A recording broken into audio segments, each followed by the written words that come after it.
Among the elite names of spaceflight history, one manages to encompass the entire range of emotion, from joy to sadness, from incredible luck to unfortunate circumstance, from amazing triumph to terrible tragedy. And in all this, he holds a distinction of having his name resting forever upon the surface of the moon. That man was Virgil Ivan Grissom, known to all as Gus. Born on April 3, 1926 in Mitchell, Indiana, Grissom would meet the woman who would become his wife while attending Mitchell High School, Betty LaVaughn Moore. And during his high school years, he would gain an interest in flying, while occasionally spending time in a local airport in Bedford. He would have the fortune of learning the basics of flight from a local attorney who would take him on flights for a small fee of $1. War would erupt while Grissom was still in high school, after which he was eager to enlist, joining the U.S. Army Air Forces as an aviation cadet after graduation. Though after completing basic training, he spent the remainder of the war as an office clerk at Brooks Field in San Antonio, Texas. Feeling this as less of a rewarding experience, he sought discharge afterward, and while on leave, he finally married his high school sweetheart. The couple returned to their hometown where they rented an apartment, but income was difficult to maintain. Grissom knew he needed to set his sights higher, utilizing the GI Bill to help him enter Purdue University a year after his discharge. Purdue would eventually become a famous school with regards to NASA astronauts, its alumni including both the first and last men to walk on the moon. In 1950, Grissom graduated with a Bachelor of Science degree in Mechanical Engineering, and shortly afterward returning to the military. But by this time, the Air Force had separated from the Army to become its own branch, and within a year, Grissom would receive his pilot wings as well as a commission with the rank of second lieutenant. War erupted again, this time in the Asian country of Korea. And in 1952, Grissom was deployed to the war zone, where he would go on to fly over 100 combat missions in the F-86 Sabre interceptor. He would receive several decorations by this time, as well as a promotion, but his request to remain in Korea for an additional 25 flights was declined. He instead returned to the States to serve as a flight instructor until he was reassigned to the U.S. Air Force Institute of Technology, from which he would complete a second bachelor degree, this time in aeromechanics.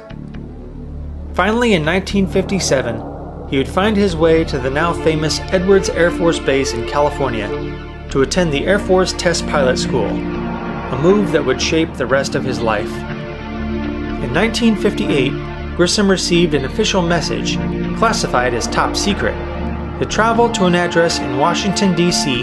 wearing civilian clothes, and not discuss it with anyone.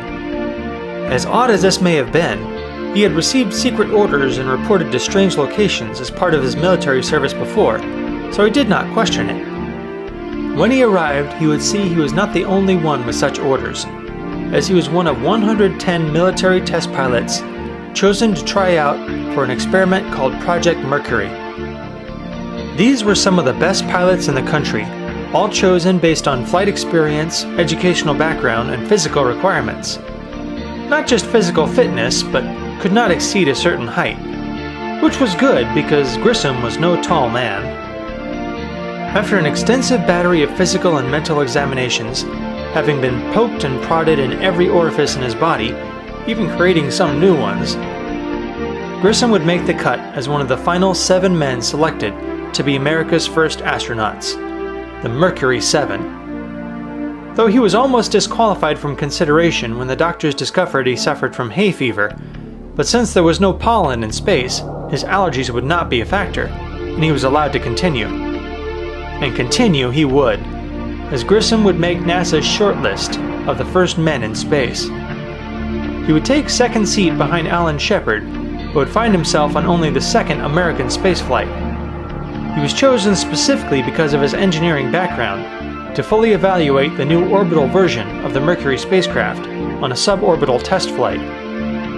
Designated Mercury-Redstone 4, he would give his craft a call sign, Liberty Bell 7. While all the Mercury astronauts included the number 7, His choice of Liberty Bell was not only a symbol of freedom in the United States, but because the spacecraft itself resembled a bell.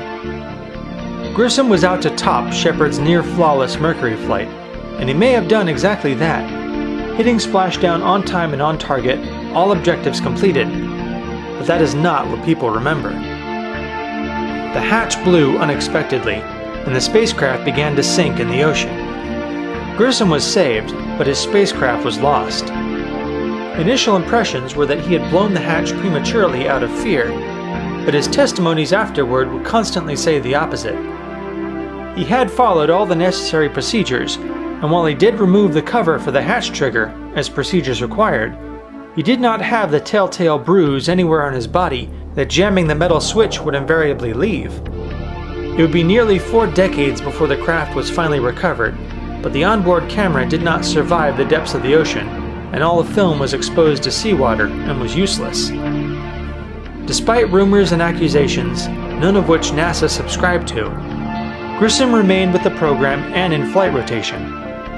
He had helped considerably during the design phases of the new Gemini spacecraft, developing the translational thruster controls as well as the aircraft-inspired cockpit layout. Though when the original cockpit design was built around his relatively small frame, it was later discovered that 14 of the now 16 astronauts could not fit inside what they dubbed the Gus-mobile, and it had to be redesigned. Appropriate though that Gus would be the first to ride it. When Alan Shepard, originally slated to fly the first Gemini flight, was grounded due to an inner ear infection, Grissom found himself on the prime crew along with new 9 rookie John Young. In this, he decided to have a little fun with the name, calling his spacecraft the unsinkable Molly Brown, to show the world that he wasn't about to lose a second spacecraft in the ocean. And of course, after a near flawless flight, he made sure that hatch stayed closed until the recovery helicopter had a firm grip on the spacecraft.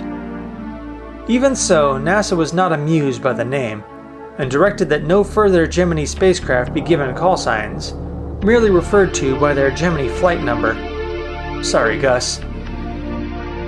But this didn't stop him. He remained with NASA as one of the elite, and as the new Project Apollo was waiting in the wings, he would see his name assigned to the very first test flight. As additional classes of astronauts joined the NASA ranks, he was looked up to and respected by all, and even tagged as the one likely to be the first man on the moon. And when you consider the flight rotation, and several astronauts finding themselves flying again after 5 or 6 missions, Grissom may very well have done exactly that.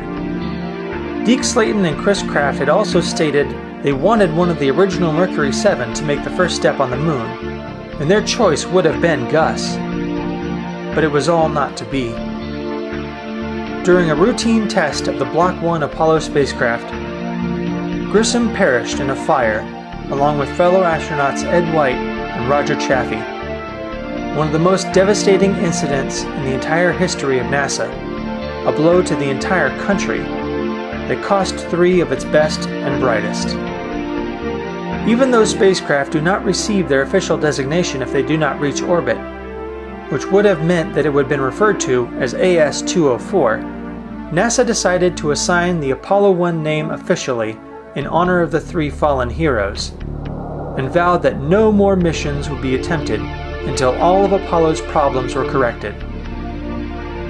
Virgil I. Gus Grissom was finally laid to rest at Arlington National Cemetery, and his name etched into a memorial that sits upon the surface of the moon, placed there by Apollo 11 Commander Neil Armstrong. While unfortunate events may have shaped his reputation, his skill and accomplishment shaped his legacy, and he will forever be remembered as one of NASA's finest, and remain in the hearts of all who knew him. A legacy which began this week in space history.